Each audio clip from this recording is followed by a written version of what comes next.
పర్సనల్గా రిక్వెస్ట్ చేస్తున్నాము. సతీష్ గారు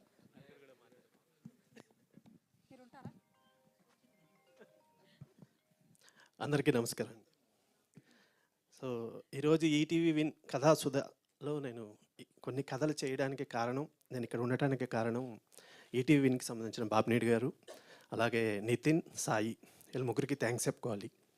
సో సాధారణంగా రైటర్స్కి, డైరెక్టర్స్కి చాలా ఆలోచనలు ఉంటాయండి. సో కొన్ని ఆలోచనల దగ్గర ఆగిపోతాయి, కొన్ని ఆలోచనలు ఆచరణ దాకా వచ్చి అక్కడ ఆగిపోతాయి, తర్వాత కొన్ని ఆచరణలోకి వచ్చి చాలామంది హృదయాలను గెలుచుకుంటాయి. నేను ఈ కథలు చేయడానికి ముఖ్య కారణం ఏంటంటే, శతమానుభూతి, శ్రీనివాస్ కళ్యాణం ఇలా ఫ్యామిలీ సినిమాలు తీసిన తర్వాత ఒక ఫ్రెండ్ అన్నాడు, నువ్వు ఇలా ఫ్యామిలీ సినిమాలే తీస్తున్నావు, సో ఫ్యామిలీ సినిమాలు తీస్తుంటే కమర్షియల్గా ఈ రోజుల్లో అంత వర్కౌట్ అవ్వట్లేదు అని.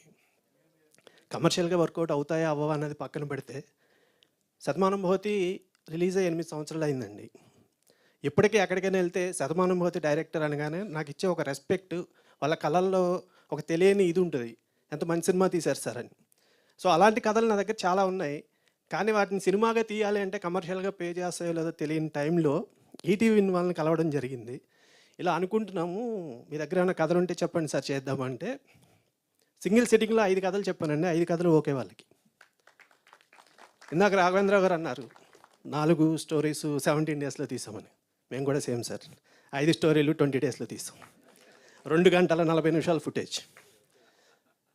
సో ఈ కథలు నేను చేస్తున్నప్పుడు నితిన్ గారు, సాయి గారు వాళ్ళతో మాట్లాడినప్పుడు, సార్ నేను నోటెడ్ ఆర్టిస్టులతో చేస్తాను సార్ అని అంటే, కొత్త వాళ్ళతో కూడా ట్రై చేయండి అన్నారు. సో నేను వాళ్ళని రిక్వెస్ట్ చేసింది ఏంటి అంటే, సార్ కొన్ని కథలు ఆ ఎస్టాబ్లిష్డ్ ఆర్టిస్టులు చేస్తే మనం చెప్పేది చాలా ఫాస్ట్గా వెళ్తుంది, ఇంపాక్ట్ చాలా ఎక్కువ ఉంటుంది అని.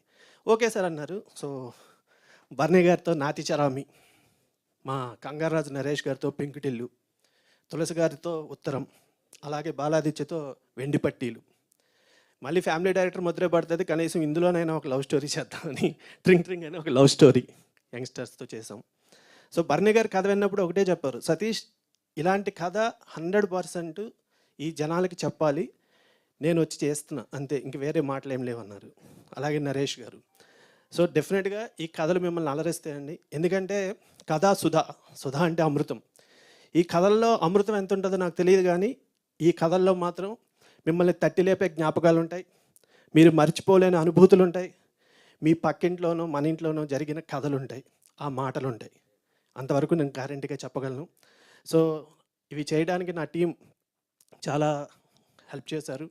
సో నా టీం కానీ, నా కో డైరెక్టర్ నరేంద్ర వర్మ, అలాగే ప్రదీప్, నా మ్యూజిక్ డైరెక్టర్ బాలు గారు, నా కెమెరామెన్ దాము గారు, నా ఎగ్జిక్యూటివ్ ప్రొడ్యూసర్ సునీల్ రెడ్డి, నా టీం అందరికీ థ్యాంక్స్ చెప్తూ, ఇంత మంచి అవకాశం ఇచ్చినందుకు ఈటీవీ వాళ్ళకి ఇంకొకసారి కృతజ్ఞతలు తెలియజేసుకుంటూ థ్యాంక్ యూ సో మచ్.